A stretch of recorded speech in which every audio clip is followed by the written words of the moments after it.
Et le mec se retrouve avec 1 an de prison pour accusation de viol, alors qu'il est complètement innocent. Bienvenue à tous et à toutes dans cette nouvelle vidéo. Pour ceux qui ne me connaissent pas, je m'appelle Le Biz, je fais des vidéos sur la Corée et j'interviewe la plupart du temps des Coréens. Mais aujourd'hui, petite vidéo un peu différente de d'habitude. Aujourd'hui, je vais vous raconter 2 histoires qui sont les premières histoires que j'ai entendues quand je suis arrivé en Corée, qui sont des histoires de prévention par rapport à des cas qui peuvent arriver, surtout quand vous êtes étranger en Corée et que vous êtes des nouveaux arrivants. Et je trouvais ça hyper intéressant de vous faire un petit peu de prévention et de surtout vous raconter ces histoires que j'ai trouvé exceptionnellement intéressantes quand je suis arrivé et j'étais vraiment sur le cul quand je les ai entendus, donc je me dois de vous les conter. La première histoire, ça va être l'histoire d'Arthur. Arthur, c'est un jeune étudiant qui arrive en Corée et qui est à la recherche d'un logement, comme tout jeune étudiant en Corée. Comme vous le savez, les logements en Corée sont d'un prix plutôt modeste. Ça peut aller, c'est pas super cher, ça dépend dans le quartier dans lequel vous décidez d'habiter. Mais ce qui est extrêmement cher, c'est bien évidemment la caution. On en a déjà parlé dans une des anciennes vidéos, mais tous les nouveaux qui arrivent, la caution en Corée, c'est extrêmement cher. Ça tourne aux environs de 7 000 à 30 000 euros pour les logements les plus chers et les mieux placés. Et surtout pour les étrangers, c'est beaucoup plus difficile d'avoir un logement sans une énorme caution. Arthur est à la recherche de son logement, il est extrêmement heureux et il commence à chercher sur Craigslist et il va trouver une annonce qui lui plaît énormément. Il va contacter le propriétaire et il va commencer à discuter à propos de ce logement. Il lui dit oui, voilà, quand tu arrives en Corée, tu vas pouvoir venir visiter ce logement-là. Je te propose cette date-là. Arthur avait déjà prévu un petit Airbnb pour 1 semaine, le temps de se laisser le temps de trouver un logement et de visiter de logement une fois qu'il arrive en Corée. Et il est extrêmement heureux du coup de pouvoir avoir trouvé sa première visite. L'appartement était vraiment parfait, super bien situé, avec de super finitions. On aurait presque dit un appartement refait à neuf. Et Arthur était heureux d'avoir trouvé ce logement. Mais le propriétaire ne lui propose pas la méthode traditionnelle de location de logement. Ce qu'il lui propose, c'est un jeonse. Un jeonse, c'est quoi? Alors je sais pas du tout si je prononce de la bonne façon, je suis désolé pour ceux qui parlent coréen. Un jeonse, c'est une méthode de location qui est très particulière. En fait, vous n'allez pas du tout payer le loyer, vous allez juste donner une énorme caution qui s'élève avant entre 50 et 70% du prix du logement. Maintenant, ça a un petit peu augmenté avec l'inflation et le fait que ça se fait de moins en moins les jeonse. Donc, c'est plus ou moins autour de 70 à 90% du prix du logement. C'est des contrats qui durent la plupart du temps 2 ans. Arthur, faut savoir qu'il était là pour toutes ses études, donc il était là pour 5 ans. Donc, il trouvait le plan plutôt sympa. Il paye une énorme location quand il arrive là-bas et après, il a plus du tout à se soucier de son loyer, il a simplement besoin de payer son prêt à la banque qui s'élève bien évidemment à beaucoup moins qu'un loyer quand on est étudiant d'ailleurs et en plus c'est délayé le coût d'un loyer classique. Donc Arthur en discute avec sa banque, la banque bien évidemment accepte parce que Arthur vient d'une famille qui était relativement aisée et du coup Arthur arrive en Corée et le lendemain il va visiter son logement. Pour vous mettre un petit peu plus de contexte sur le jeonse c'est apparu en fait juste après la colonisation des Japonais parce qu'il avait une énorme pénurie de logements. Et ça a été légalisé dans les années 60 et c'est un truc qui est littéralement dédié à la Corée. Je ne connais aucun autre pays dans lequel il y a ce genre de location qui se fait et c'est un truc qui marche la plupart du temps très bien. Mais il y a quand même des risques. Le risque étant quand vous ne passez pas par des agences immobilières de vous faire arnaquer et vous sentez un petit peu la douille là, ça va arriver pour Arthur, ne vous inquiétez pas. Arthur paye du coup sa caution qui s'élève du coup X somme, on va dire, je sais pas, 100 000 euros, je me souviens plus exactement de la somme exacte. Il aménage dans ce logement et tout se passe bien en fait. Tout se passe très très bien, il est dans ce logement, là il a son nouveau logement situé pas très loin d'Hongdae parce qu'Arthur est un petit malin qui aime bien sortir et pour ceux qui connaissent, Hongdae c'est la capitale des sorties ici à Séoul. Il est dans son petit logement, dans son petit cocon et ça se passe bien pendant quelques jours, 1 jour, 2 jours, 3 jours et au 4e jour, quelque chose de très spécial arrive.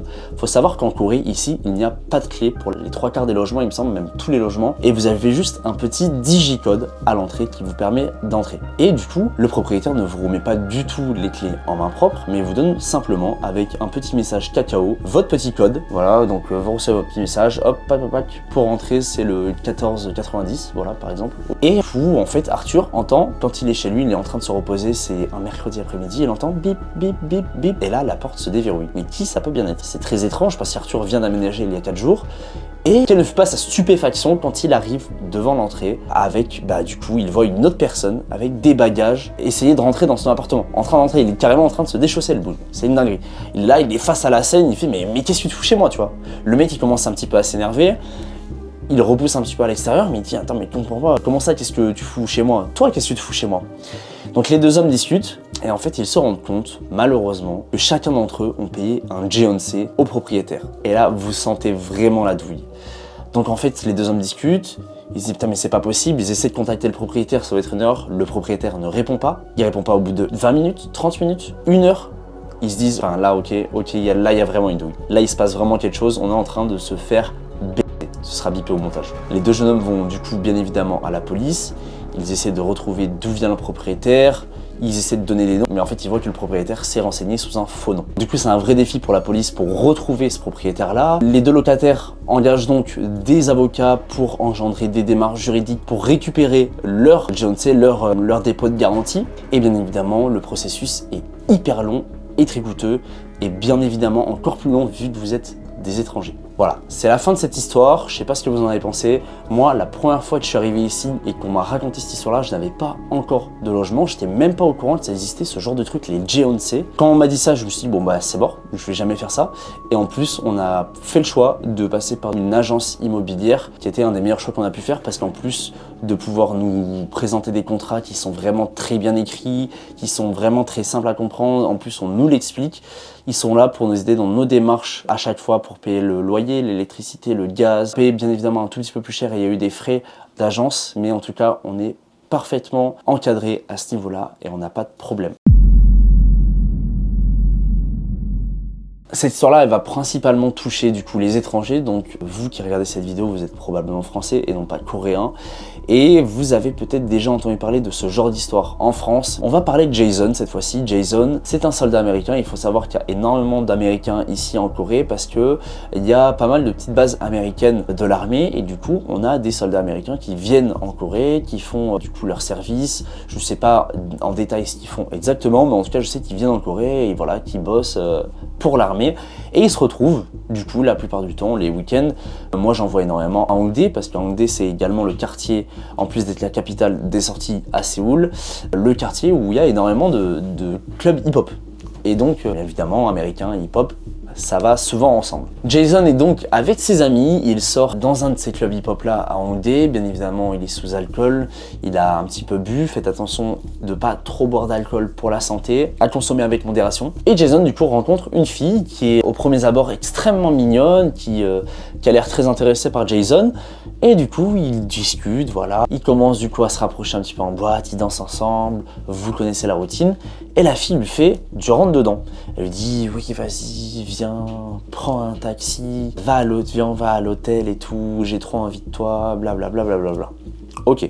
Jason, en tant que bonhomme cisgenre, mâle hétéro, blanc, voilà, vous avez compris l'idée, décide, bien évidemment, sous le coup de l'alcool et dirigé probablement par son énorme pénis, d'aller dans cet hôtel avec cette femme-là. Il paye le beurre pour y aller parce que même si la femme veut procréer, Jason reste quand même quelqu'un de très respectable et décide de payer ce jeune taxi à sa dulcinée. Il se retrouve dans le taxi, ça s'échauffe un petit peu, etc.